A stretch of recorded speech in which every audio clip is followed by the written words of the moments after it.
Good evening. You're either watching or listening to Redwood Wonk. My name is Eric Kirk. I'm with David Frank. I am wearing my KHSU t-shirt to remember what KHSU once was. But we are moving on to national news of the day. We're going to start with what was the big news last week and has actually still got ripples because it may have ongoing effect, and that was Biden's surprising performance at the State of the Union address. Now, I kind of think it was actually not that great of a speech myself, but the media and the Republicans had made the bar so low, talking about Sleepy Joe and how senile he was, that everybody was just expecting him to flub all over the place. Well, he mangled the first name. And he slurred a few words here and there.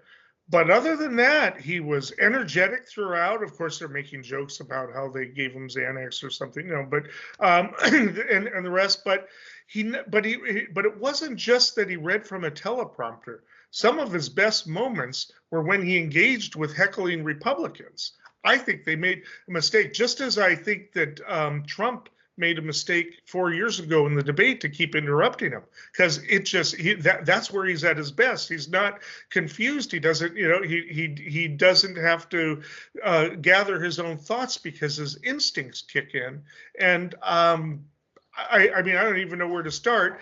He had a lot of really interesting points. He introduced the plans to basically construct a pier to bring aid into Gaza. Apparently, there's a little bit of a controversy there. A number of Israelis don't want aid going into Gaza. They protested and tried to stop over 50 trucks from getting in there, succeeded for a while, and the rest. But he's and we're going to talk more about all of that in the second segment. But he basically he looked like he was enjoying himself up there. Johnson behind him was shaking his head. Everybody was criticizing that. I don't know. I didn't even notice it while I was watching it. Of course, I only heard part of it driving home. I would watch more of the clips later. And then I saw the last part of it. I did get home just in time to see him engage with Marjorie Taylor Greene. That's where he said Lincoln and instead of the woman's name, Lakin. But it was, but he did address the concern. He also said the word illegal, which referred to the man who killed the young woman as an illegal. But he apologized for that over the weekend. He in an interview with Caperton? Capehart, maybe? Capehart, that's a Capehart. Over the weekend, see, I mangle names too, and I'm 25 years or 21 years younger than him. Anyway, he basically said, no, I should not have used it. The proper term is undocumented. Okay, I mean, so, and then of course he's going to be attacked from the right for that, but that plays to a certain base. It doesn't play to his base. But the point is that the people watching it, all of the focus groups and everything, he impressed independents, but he didn't have to do much. All he had to do was show that he was capable of doing it for as long as he did. And with energy, it may be. I'm sure they're not going to give this up. I mean, they were still trying to play it up in the hearing yesterday with Hurr, as we'll talk about in the third segment. But it really blunted the whole Sleepy Joe meme or theme that the Republicans have. And I know, and Trump had been backing off it anyway because he's got his own issues with his speeches where he goes off in the middle of nowhere, and so. But we can go into the details of the speech, but he's engaged, and he took the Supreme Court on. For the Dobbs, when he was challenged in an interview, to say, well, do you think they're politically partisan? He basically said, I'm not going to say that. I'm just going to say they were wrong. And so he's not getting drawn into anything, and into saying things that he didn't want to say, other than illegals that he slipped. But that was it. They've got that, and that he slurred a few words, and the rest. But they really haven't been able to attack it much. Fox News went off on attacking the speech for substance. They had to, not form, and that's a big step in this. It's a little too early to know what impact it's had on the general public.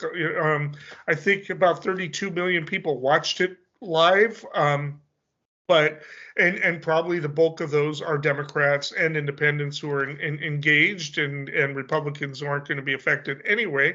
But the clips make it out, and you're going to see what you like. And we'll get to a discussion of the rebuttal, which Scarlett Johansson played on Saturday Night Live, and it was kind of like with where they had a situation where how do you outdo the reality with the satire? She was over dramatic, and we can talk a little bit about that. Nobody's even talking about the substance; they're just talking about why the kitchen and why anyway.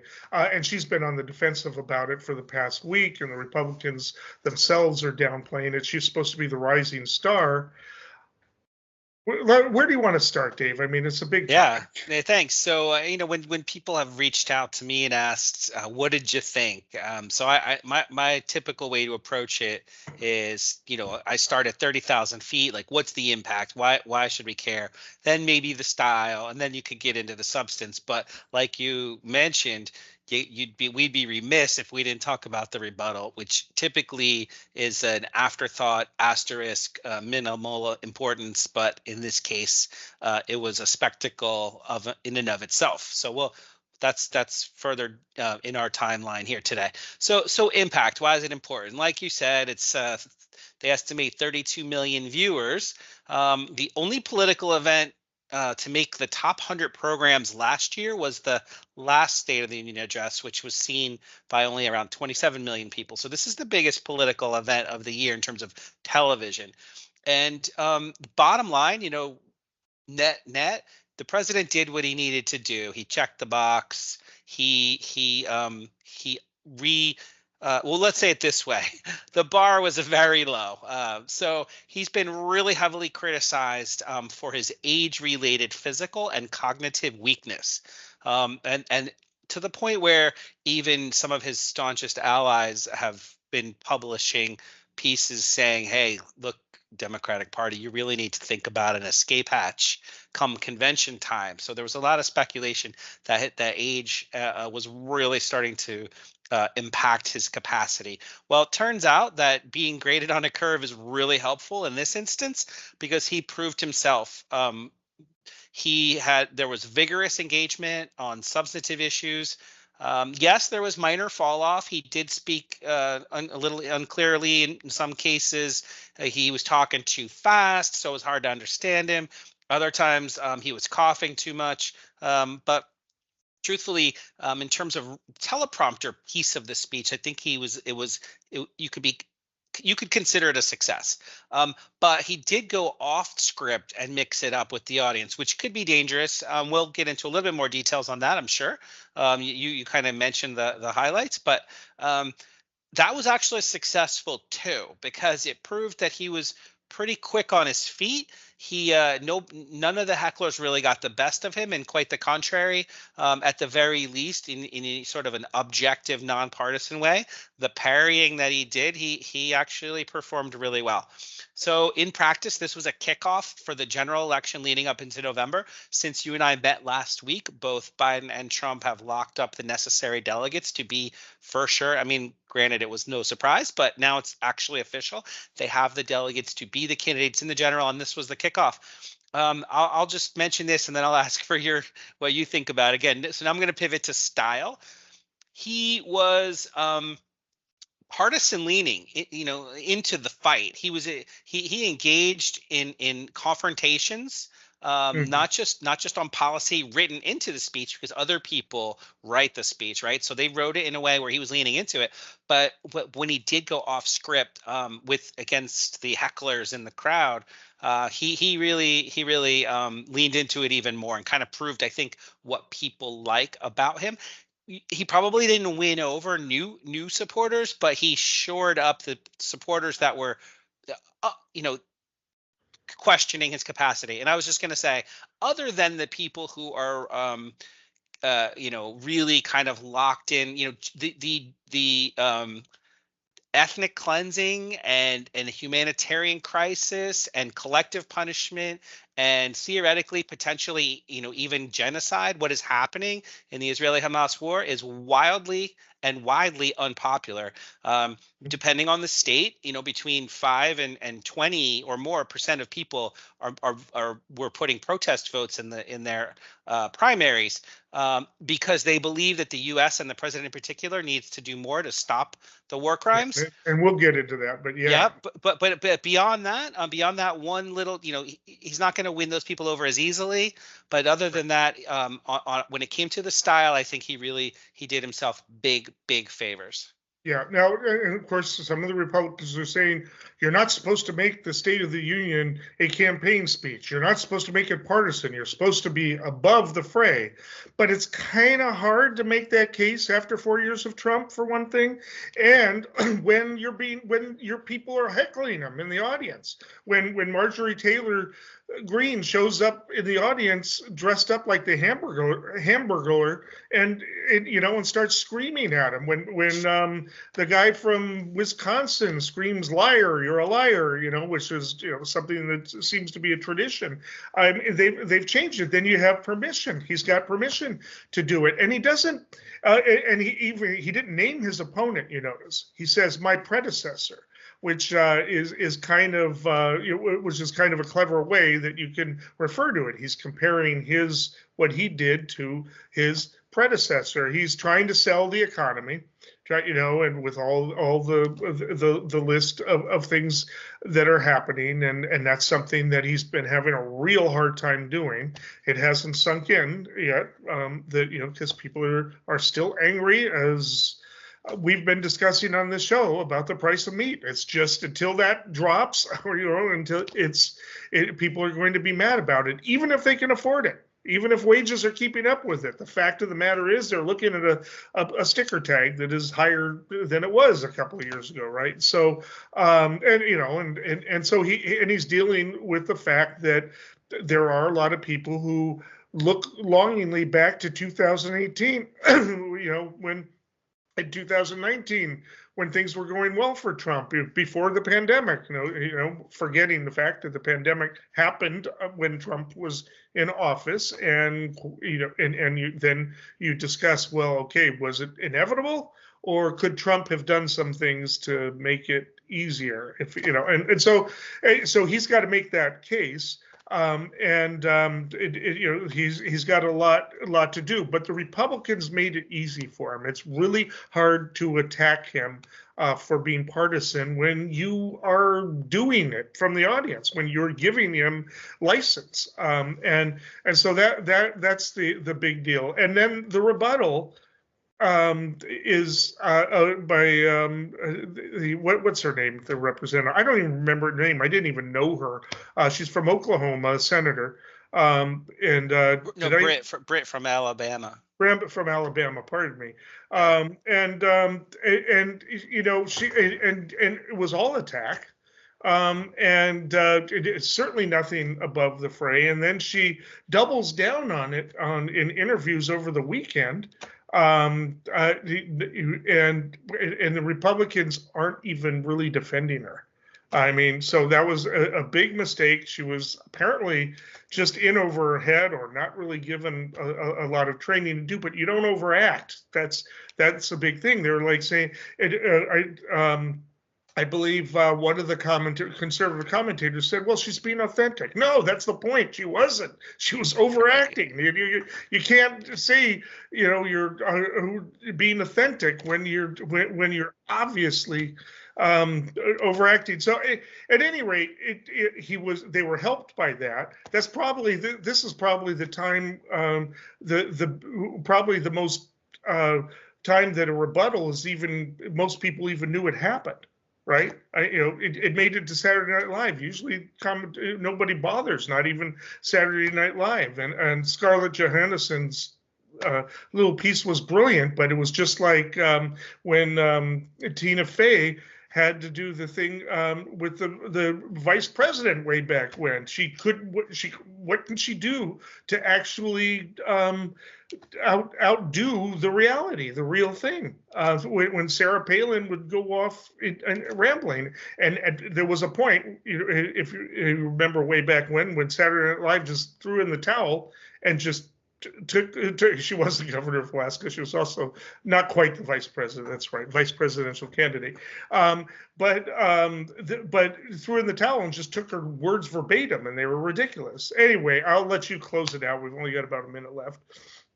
So we could have done more to get into the substance. For example, that Biden led with Ukraine, and he tied that authoritarianism on the march to President Trump and the events of January 6th. So that set the tone where the Speaker House Johnson was already making funny faces behind sitting behind the lectern there, the podium. But then so that kind of gave way for, as he went through his priorities and sort of attacked Republican priorities directly, that's like we talked about, that got the heckling.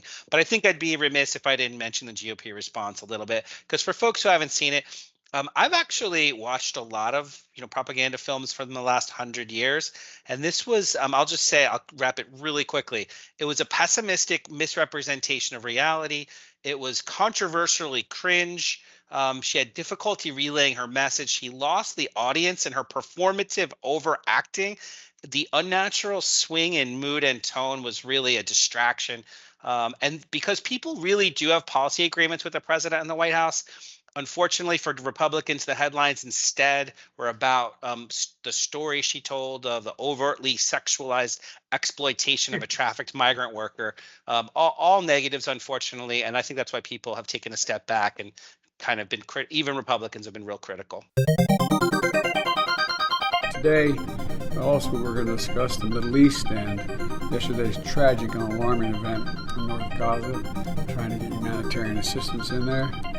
And the loss of life is heartbreaking. People are so desperate that innocent people got caught in a terrible war, unable to feed their families, and you saw the response when they tried to get aid. And we need to do more, and the United States will do more. In addition to expanding deliveries by land, as I said, we're gonna insist that Israel facilitate more trucks and more routes to get more and more people the help they need. No excuses, because the truth is, aid flowing to Gaza is nowhere nearly enough. Now, it's nowhere nearly enough. Innocent lives are on the line, and children's lives are on the line, and we won't stand by and let until they. So there's been some very interesting talk. It hasn't really been headlines. It hasn't really been emphasized, and Biden has been really soft-spoken about it. But there is talk that as the Gaza war has gotten worse, I think we're well over 30,000 dead now. And as we talked about, there are relief trucks getting in there, and the really bad look of Israeli protesters blocking those trucks last weekend. We've got reports coming out of IDF soldiers putting on social media videos where they're acting with glee as they're blowing up buildings and wrecking stores and singing songs about how there are no civilians and everybody is Hamas. And it's really getting bad. And Biden is in this tough situation, as you discussed, both politically, but also what can he do? Because the politics, it's kind of one of those third rails of politics. If you're even perceived as not being wholly behind Israel, It could affect your leadership, your ability to win re-election. And here we are, right in the middle of a campaign, and he's caught behind the rock of these protest votes that you're talking about, and the pro-Israeli lobby, which is very strong. The problem is what we're looking at is so reckless and insane that it could lead to the destruction of Israel. I mean, this is really bad stuff, overreacting. There's talk of a full-on invasion of Rafah, which is the last refuge with, probably where most of the 2 million Gaza people are. They can't go anywhere. Egypt is not letting many people in there. They can't go into Israel. They can't even go to the West Bank through anything. They're trapped, basically. And so you've got this horrible situation, and people in general, but kids are now dying from hunger related, at least there's reports of it, and disease, and just being traumatized to the point. So Biden has basically said this, you need to stop. He got caught on a hot mic after the State of the Union saying we're going to have a come to Jesus discussion being taken. Of course, the Republicans tried to make a thing about it being anti-Semitic, but even Netanyahu didn't take it that way. Netanyahu says, yes, we need to have a serious talk. But Biden is talking about conditioning further supply of weapons to them. Now, there was I want to suggest an article that people should read if you can find it. Unfortunately, there's an article there's a liberal, very progressive paper in Israel referred to as Haaretz. Unfortunately, you have to have a subscription to read it. I've been able to find portions of it around the internet, and one of them you can find in a Talking Points memo. Josh Marshall did a really good summary of it, and basically it argues that even if the United States completely cuts off weapons from Israel, Biden just might lose all influence over Israel whatsoever, because Israel can make its own weapons. Yes, it'll be slower, but the impact is that if they run out of the bombs they're using, they may just go using heavier and worse bombs. That cutting off Israel will just mean that will actually aggravate the situation. The author, I will find the name in a minute, but is named Anshel Pfeffer. And from the portions that I've read, I suggest if it comes out and is republished somewhere, that everybody read it. It appears to be a very thoughtful argument as to what people have been saying for a long time. If Biden pulls that trigger, he can't undo it, and right now he's had some kind of influence. He did manage to negotiate the first ceasefire. He's come close to a second one, but unfortunately things keep happening that have frustrated it. So what does Biden do? Well, he might start with cutting back certain things, but again, will Netanyahu just flip him the bird and say, "Hey, I'm going to deal with Trump in 6 months. I don't have to deal with you." I don't know. It's a tough situation. Israel, Palestine is always very tricky politics, but we had on the left have always thought of Israel as just kind of our puppet state, and it's not. I've tried to make this clear to leftists. We do not run Israel by a long shot, and Biden cannot make the call to tell Netanyahu to stop. It's not that simple. He does not have that kind of power. No president has that kind of power. Israel is its own agency, and it's acting on its own like this, despite what has been months of behind the scenes pressure, not just from the United States, but from other countries. And the politics are tricky. And but it may come to the point where if they go into Rafah, Biden says there's nothing to lose here. We are going to basically think about severing ties. He's basically put it in soft language, condition the weapons, but basically means cut off military aid.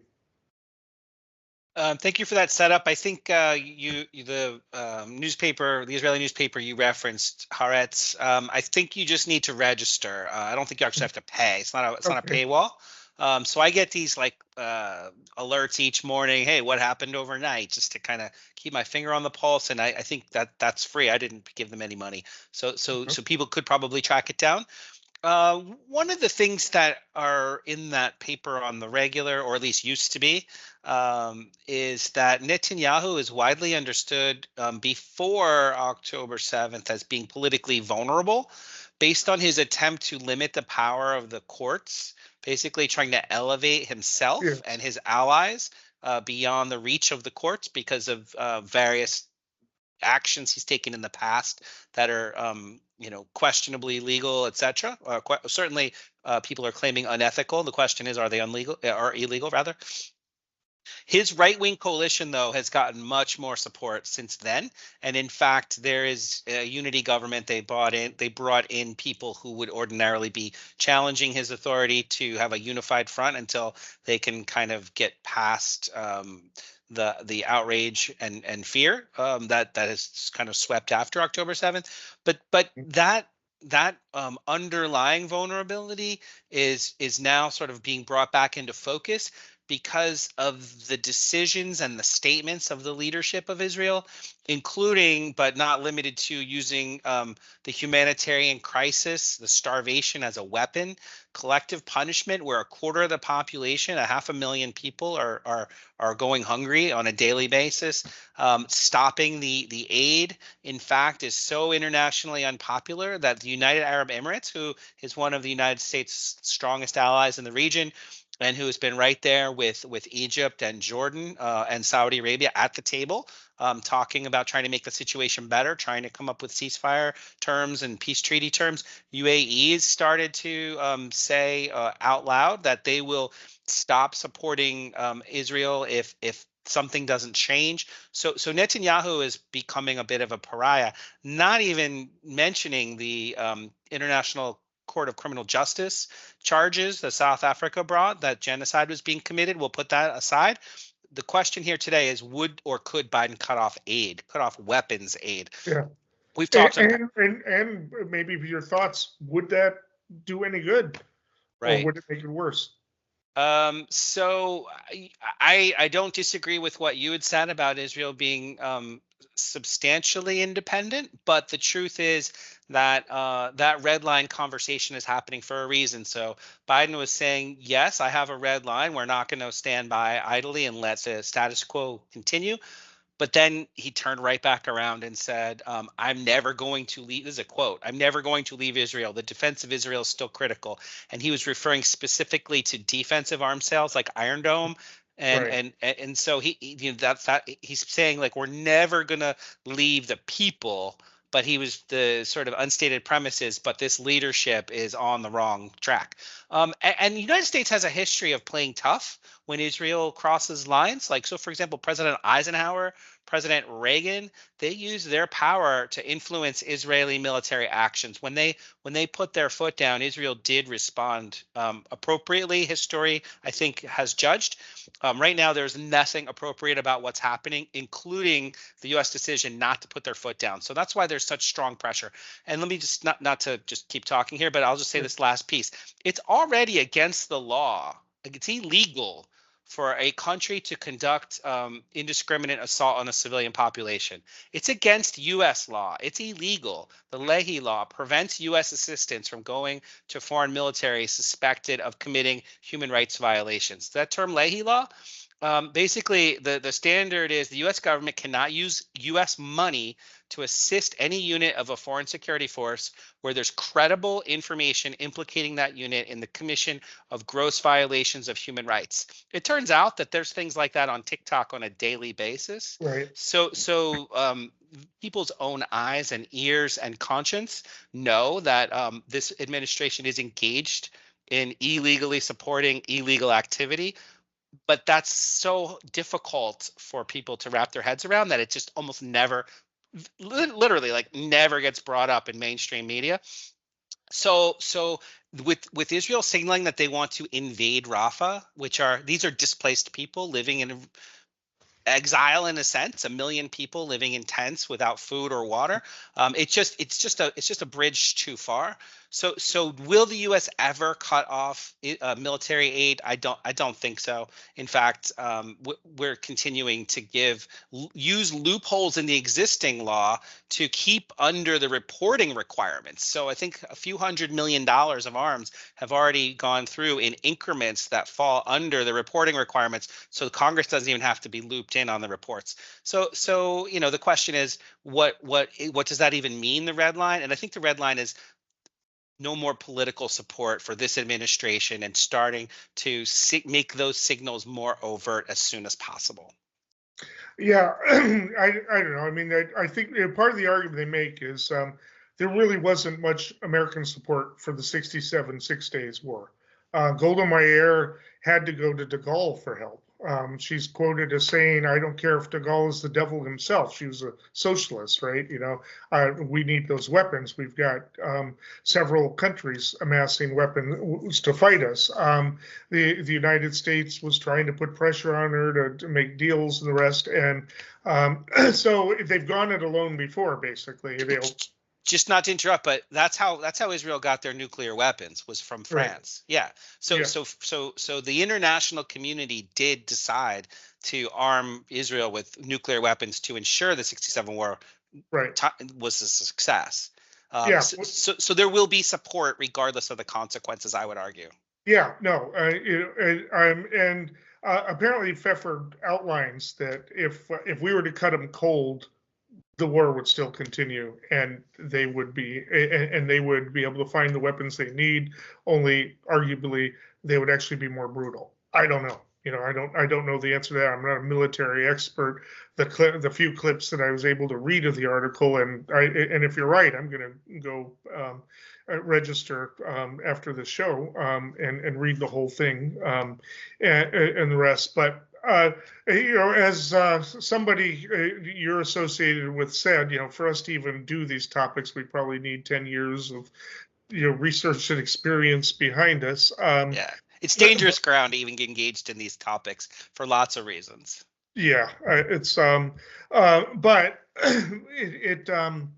I don't know. Biden doesn't usually let things slip unless he's got a reason for it. And maybe that's what he did, was the threat. There's also people saying that Israel is kind of tapped out. Their internal economy is starting to suffer from the war, that apparently a lot of the people that are involved in the fighting are not being involved in the internal economy, and that they can't afford to do an invasion in Rafah, and so maybe they won't. They won't do that. There's also concern about whether or not if they have to dedicate as many forces as would be necessary for that, would they become vulnerable to Hezbollah on the other side? And if Biden was to withdraw aid, would they become vulnerable to that? But giving them Iron Dome weapons is one thing. Giving them offensive weapons is another. I mean, so maybe that's what he meant by making certain things conditional. I don't know. We'll see. I would like to know what's going on behind the scenes, but obviously we can't know that. It's just but something has to give, and obviously Israel cannot go into Rafah. That would just be absolutely catastrophic. And if the country was still supporting Biden, could not win the election. That would be over if he continues to support him. I think you hit the nail on the head that, we are a U.S. national political show, and the opposition is really this countervailing power is rising. There is a group that is, in alignment against the interest of Israel that's beginning to emerge. It's called Reject AIPAC, and they're putting forward an electoral defense campaign. It's a group, 20 different progressive groups in a way to try to inoculate people who are speaking out in conscience, to try to vilify AIPAC in the same way that the NRA gets vilified, just for the sort of ethical and morally suspect policies that they back. So this, I think Biden and his people do see a domestic threat to the sort of 100% ironclad fortress Israel political will that typically exists within our populace and certainly in our legislature.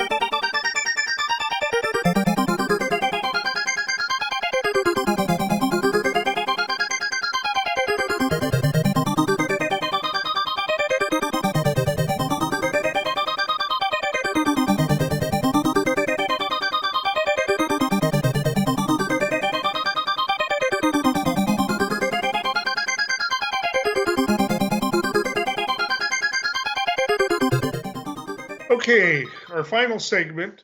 Robert Hurr goes to Washington. Robert Hurr is the Republican former DOJ attorney who was appointed to investigate by President Biden's possession of classified documents and documents with classified information. There's the difference between those two things.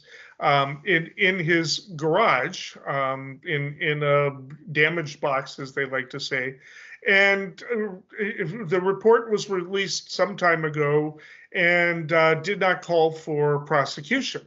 The reason given is that he's old, feeble, and has a memory problem, and a jury would not be able to find the requisite intention because of his memory issues. Well, the Republicans have been upset with him for not advising prosecution, and the Democrats have been upset with him for presuming to be a physician capable of diagnosing memory issues, right? And so he was called to Washington to testify. And it was quite the show. He got hit from all sides. He was clearly perturbed, and basically he was hit from the Republicans because, well, why didn't he prosecute? And he tried to talk lawyerly and say, well, I didn't exonerate him. The word exonerate does not appear anywhere in my report, right? Which is, okay, what does that mean? That's a lawyer talking. And then the Democrats attacked him for deliberately throwing, I think, as if he was trying to appease the Republicans by giving them some fodder, political fodder for the memory issue. And in particular, probably soon to be Senator Adam Schiff. You don't gratuitously do things to prejudice the subject of an investigation when you're declining to prosecute. You don't gratuitously add language that you know will be useful in a political campaign. You were not born yesterday. You understood exactly what you were doing. It was a choice. You certainly didn't have to include that language. There is nothing more common with a witness of any age when asked about events that are years old to say, I do not recall. Indeed, they're instructed by their attorney to do that if they have any question about it.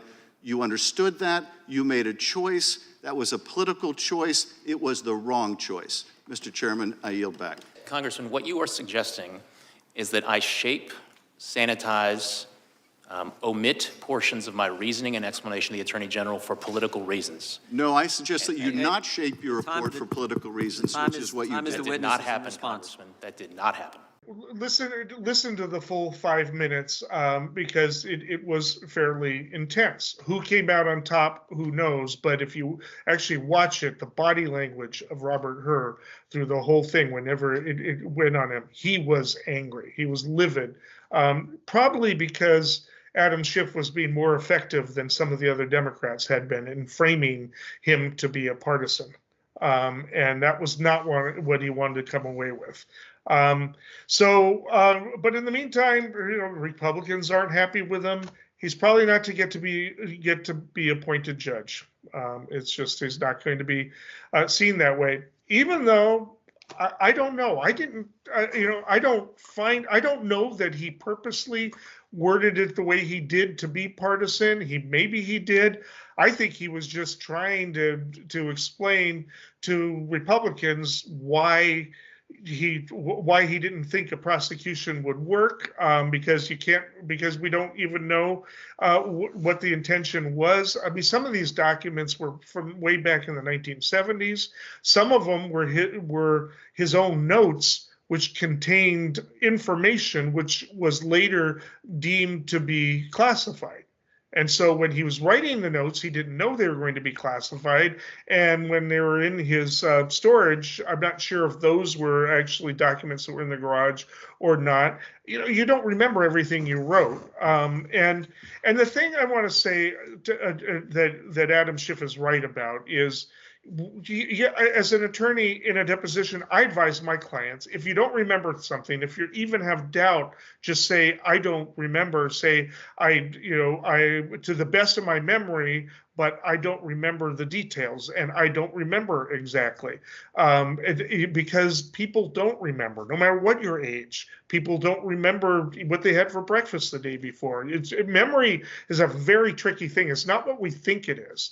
We tend to think it's like a tape recorder or a recording where something gets put against something. It's not. It's something that is cognitively recreated impulses that are constantly replacing itself, and memory is subject to interpretation, subsequent interpretation, and influence from other factors. It is a very tricky thing. Yes, it's harder when you get older and your cognitive facilities decline, but just any witness, it's why, any lawyer will tell him, if you don't remember, don't talk, don't speculate. He also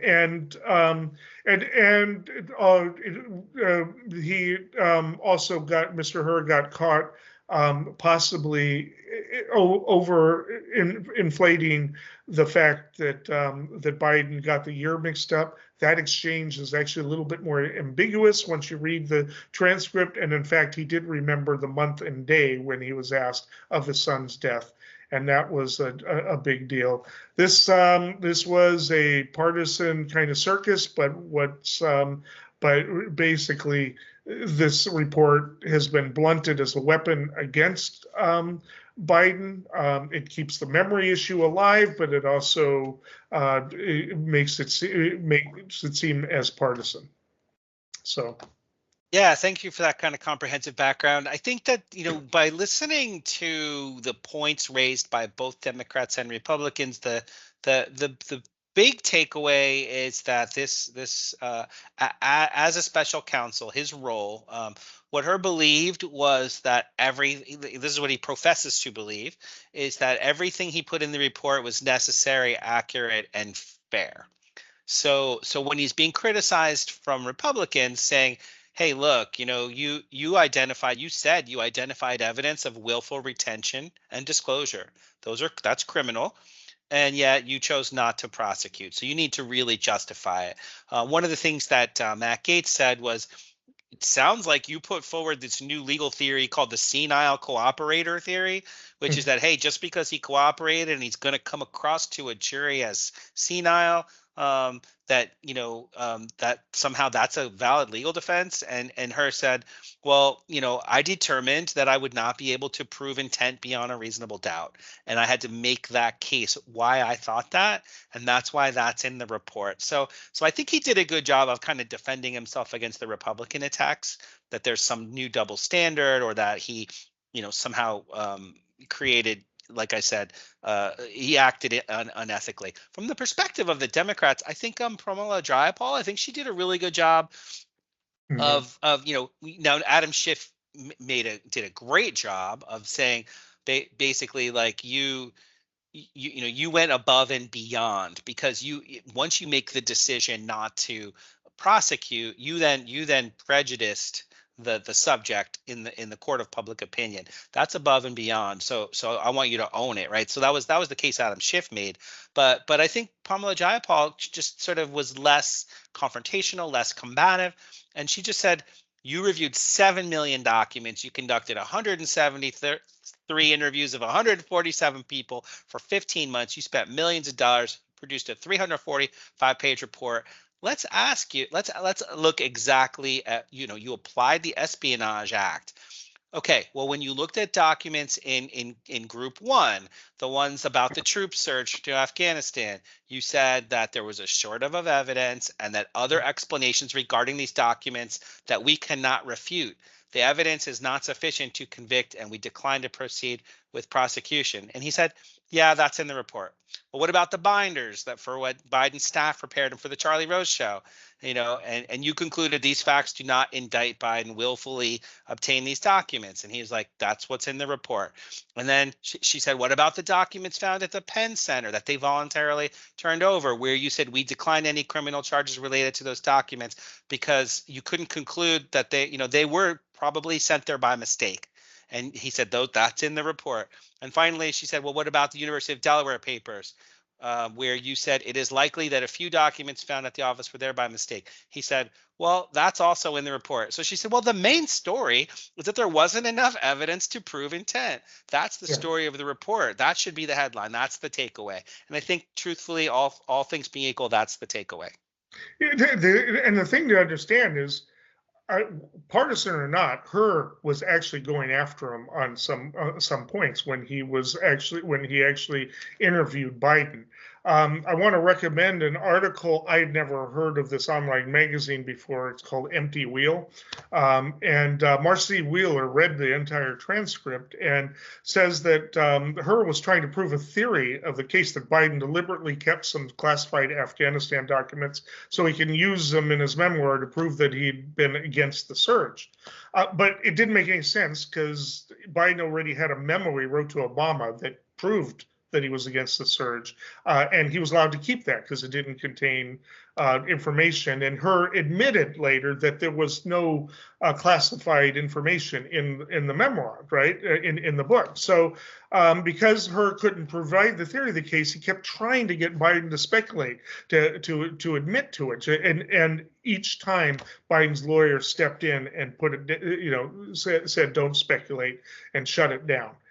So I don't know if he was being partisan or just being an aggressive attorney pursuing his theory and refusing to let it go, after which it became patently ridiculous. But that should have been part of the report. Why would he need that, be getting that for his memoir, when he already had what he needed? And that, there needs to be a real discussion about that. So many theories about this, so much misinformation out there. But the problem is that we have a lie is halfway around the world before the truth gets its sneakers on, trying to explain this. But most people just don't equate this with what happened with Trump. Trump, I think the people who are paying attention understand that Trump had documents, actual classified documents, not documents that had classified information, but classified documents of national security importance, current national security importance, that he refused to turn over. And as we now know from this guy Butler, who's been revealed as employee number 5, because apparently Judge Eileen Cannon is threatening to reveal the names of all of the witnesses, he decided to come out on his own terms, was interviewed by CNN.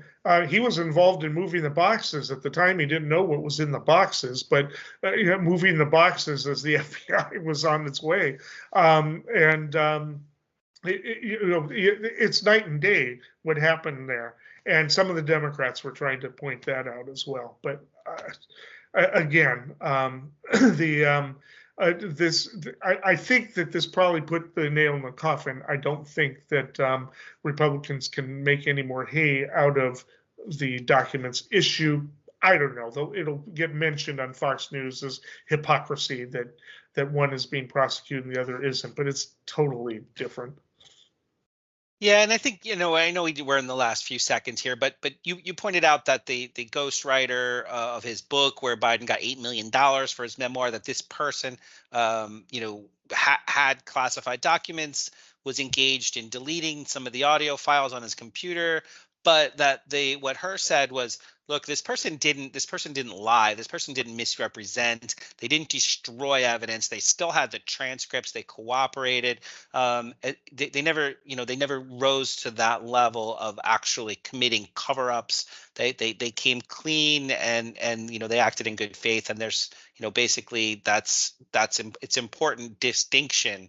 While he didn't want to comment on the Trump case directly, he did mention a distinction. Eeny, meeny, chili beanie, the spirits are about to speak. Are they friendly spirits? Friendly? Just listen. This brings us to predictions. Dave, what do you have for us? Well, there's a new TikTok reform bill, we'll call it, that's been passed out of the House today, and it's being touted as essential for national security concerns. Basically, the linkage of TikTok's owner ByteDance to the Chinese Communist Party is seen as a strategic threat, not just the AI data set, which I think was actually the underlying core threat, but also that the ability to control software on millions of devices, plus the potential for what's being called, quote, influence operations, propaganda, disinformation, incitement. There has been a U.S. intelligence assessment that says that candidates from both parties have been targeted in the 2022 election already. But cynics say this is fear based on anti-China rhetoric. And so the question is, will this bill, which relies on export-import controls to impose conditions for continuing operations, trying to force a divestiture of TikTok, will that bill pass the Senate? And also, will the president sign it into law? He said he would sign it if it gets through the Senate. I think that there's enough reasonable people in the Senate that are thinking that this is a little bit too much, too fast. But my prediction is that eventually some version of this bill will become law, and a U.S. private sector company that's already partnering with U.S. Cyber Command will revisit the options for divestiture that Trump brought up during his administration as the only way for them to continue as a going concern. And so, it's not going to be this bill, but eventually there will be a much stronger calls than we currently face, and TikTok will have to divest and become a U.S. company. Okay, well, Trump opposes this bill, but anyway. Now he does. He signed an executive order to right. All right, cut them off in the County past. District Attorney Fani Willis, of course, is facing a decision as to whether or not she's going to be removed from the Trump case, which is expected to come down over the next couple of days. Judge Scott McAfee today dropped 6 of the charges of the charges that are filed in Georgia, 3 of them against Trump, not with prejudice. He simply stated that they don't have enough facts stated in the complaint to support those particular 6 charges. She can refile. She would have to bring them back before the grand jury. But I am basically, this is an indication to me. I am predicting that he is going to deny the motion to remove her from the case, but he is going to give her a lecture on the ethics. And there's a lot of questions being called into about her competence in this, including these things being dropped. It does not happen all the time. It was a bit sloppy. And so and legal people are bringing up a lot of questions about this. Until next time, stay informed and stay engaged.